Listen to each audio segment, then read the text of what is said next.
Sa mundong pilit siyang minamaliit, patuloy siyang lumalaban para sa malaki niyang pangarap. Ang laman ng sako na pasan ng lalaking ito, hindi kalakal, hindi bigas o prutas, kundi tao. Sa sobrang nga niyang liit, kasya siya sa buong sako. Nakalabas nga lang ang kanyang ulo. So kadal no, siyempre kung gaano ba kahirap ang ginahimo naman ni Titing no. Nariyang isinasabit pa siya sa bangka. Okay, na kami. Lumapit ka. Ginawang parang baby carrier ang sako. Hindi mo kami saklayan ni Titing no, kahit para diligid siya mahirapan. Kung panakot ng ating mga magulang noon na isisilid tayo sa sako, ang lalaki sa video, ito ang kanyang mundo. Pero sa kabila ng kanyang kalagayan, ang mundo nakukuha pa rin niyang tawanan. Hello. Totoo nga bang kapag ika'y ngumiti, ngingiti rin sa'yo ang mundo?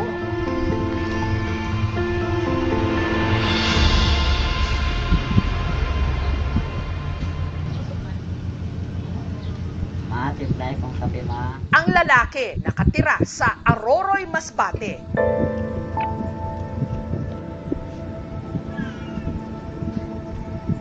Siya si Titing, 34 anyos na siya. Pero isa't kalahating talampakan o 1.5 feet lang ang kanyang height. Ang kanyang mga binti at braso, maiksi at manipis. Ako nag-iayos ng higaan ko, tapos ginaganyan ko lang yan. Inauna ko po itong walis po yung hinihigaan ko po. Para... Toka siya sa pagwawalis, gamit ang walis tingting na mas malaki pa sa kanya. Magaspang sa balat pag madaming dumi. Nasusugatan ako. Tinutulungan ko si mama kasi naawa ko.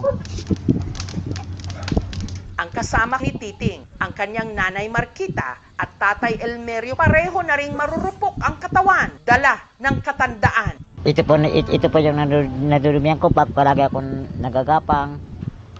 Para hindi madumihan, may dala-dala siyang 2 pirasong sako na ipinangsasapin niya sa kanyang dinaraanan.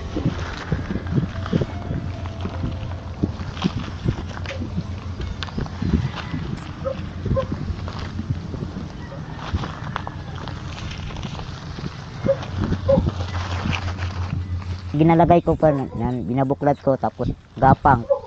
Minsan po masakit po pag mga matalim po.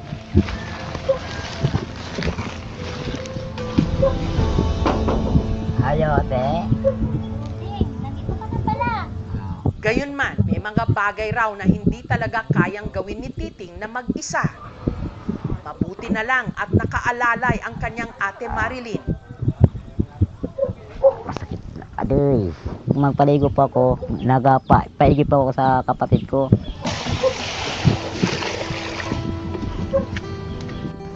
May sarili ng pamilya si Marilyn. Pero dahil hindi raw niya maiwan-iwan si Titing, nagpatayo siya ng bahay sa tabi. Si ate lang po ang madalas ko pong malalapitan kasi yung dalawang kapatid may trabaho naman. Ate! Buwan ako, te! Si Marilyn, maingat na binuhat ang kanyang kapatid. Ang mga buto raw kasi ni Titi, napakarupok. Pag kunti ng galaw ko po, nababali nito, tapos di ko na magagalaw. Pag napipilay siya, hindi ko siya tinitingnan. Kasi naawa ko sa kanya. Naramdaman ko yung sakit. Lalo pag, namamaga. Naawa kasi sa kapatid ko kasi bawa wala na sila mama. Sino mga hanap buhay ganito, bantay sa kanya. Isa lang akong babae, kaya sa akin talaga mapupunta yung sakripisyo para sa kanya. Parang hindi na ako napapagod eh. Sanay na ako.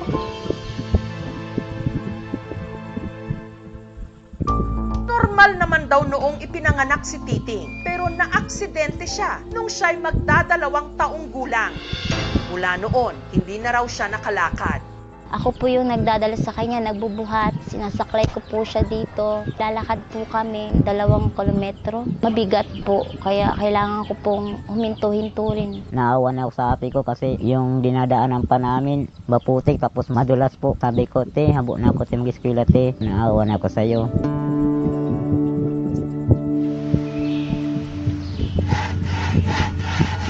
Para naman may pantusto sa kanilang pang-araw-araw, ang kanilang tatay Elmerio nagtatrabaho sa construction. Maabsin ako sa akong trabaho, wala naman kami din bakal din bugas.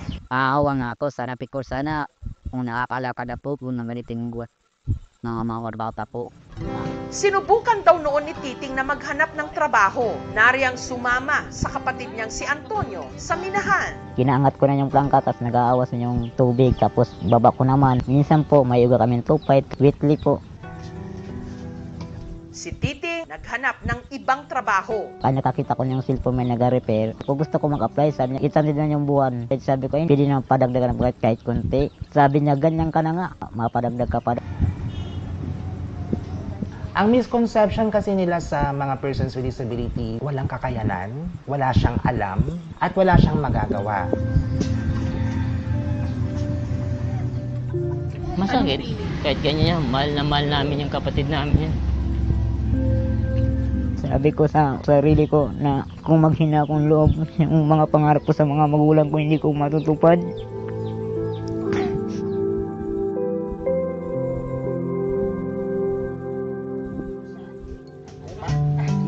Hanggang nagkaroon daw si Titing ng katiting na pag-asa nung alukin siya ni Ronel na mag-vlog sa pag-asang ma-monetize o kumita ang kanilang video. Sabi ko, sumama ka na sa akin. Pinaalam ko siya sa kanyang magulang kasi yun naman ang purpose ko, na matulungan lang talaga siya. Mayo kay dili na mainit. Kaya para makasama pa rin sa lakad ng kanyang mga kaibigan, si Titing isinisilit sa sako.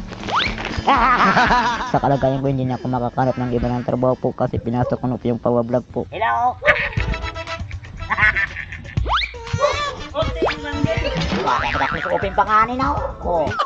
Dahil walang sariling cellphone, ang gamit ni na Titing, cellphone ni Ronel. Gusto ko mag-inspiration po ako sa mga kapansanan po na kagaya ko po na lumalaban sa buhay. Nariyang nagpalagay siya sa sako habang bumabangka sa pagpapatawa. Minsan nga, kahit may problema ko, tinatawa ko na lang. Parang nalilimutan ko yung mga problema ko pag palagi akong tumatawa. Mga 3 months na kami na monetize, nasa $500 pa lang nandun. 4 kami doon maghahati. Sabi ko sa kanila, ano yung makuha natin, walang lamangan doon, hati-hati tayo. Yung ginapaano ko nga sa sweldo ko, bisan nakabakal akong simlan. Gusto ko sana yung mabubong kung mapayos kasi butas-butas na. Pag umulan po, ulan mo po sa loob. Gusto ko mag-vlog man po ako sa bahay po na kahit ganito lang po. Natakot man po ako pag lumabas po. Pwede po na mahulog po ako. Samantala, dahil hindi pa napapatignan si Titing sa doktor, ipinakonsulta siya ng aming team. Likely na meron siyang osteogenesis imperfecta. So inborn siya, kakaroon ng multiple deformities. High risk siya magkaroon ng mga fractures. At the same time, kapag affected yung sa spine, nagkakaroon ng scoliosis din. Medyo malabo nang may balik pa doon sa normal na naging physical na itsura mo nung bata ka. Yung goal natin dito is to improve the quality of life ng pasyente. Bigyan natin ng mga vitamins para sa bones, sa joints. And then ma-prevent na din po yung mga possible complications. Ano nang binigay sa akin ng Diyos, tinanggap ko na eh. Siyempre, dubling ingatan lang po ako. Gusto ko mabuhay na matagal kasi may gusto pa akong maabot sa pangarap. Dahil nag-uulan na, ang lokal na pamahalaan ng Aroroy, ipinaayos ang kanilang bubong. At sa pag-uwi ni Titing, may bumungad sa kanilang munting sorpresa. Meron tayong dalang sari-sari store package na pwede po ninyong maibenta habang nandito kayo sa bahay. May wheelchair po para hindi ka mahirapan. At meron din po kaming 10,000 pesos po na para po sa inyo. Maraming salamat po sa hindi po na bumigay po sa akin po ng tulong po. Hindi ko sukat nakalakalay na irugsan na naabot pa akong pagbablog. Saka natin nga, sana maintindihan mo kami. Hindi ka na namin sasama sa aming vlog. Kami na magpatuloy. Tapos hindi ka nakasama kasi delikado na talaga para sa'yo. Okay lang kung anong gusto, kung ang yun ang gusto nila eh. Wala akong magagawa. Ang hindi alam ni Titing, Pero meron kaming ibibigay. Something para makita mo. Cellphone. Cellphone ka na, magsarili ka ng vlog. Vlog lang yan, thank you. Ha? Editing. joke lang yun.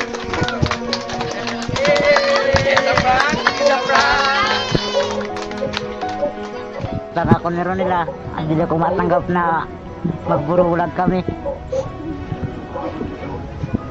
Lagi nila, ginapapagis ko na ako lalo din.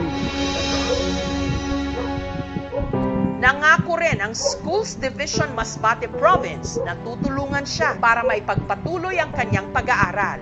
Nabigla po kami, nagulat, na-excite. Masaya po kami dahil na tulungan niyo po yung kapatid ko, kanyang kapansanan niya. Natulungan po yung pangarap niya na maki-MJS siya.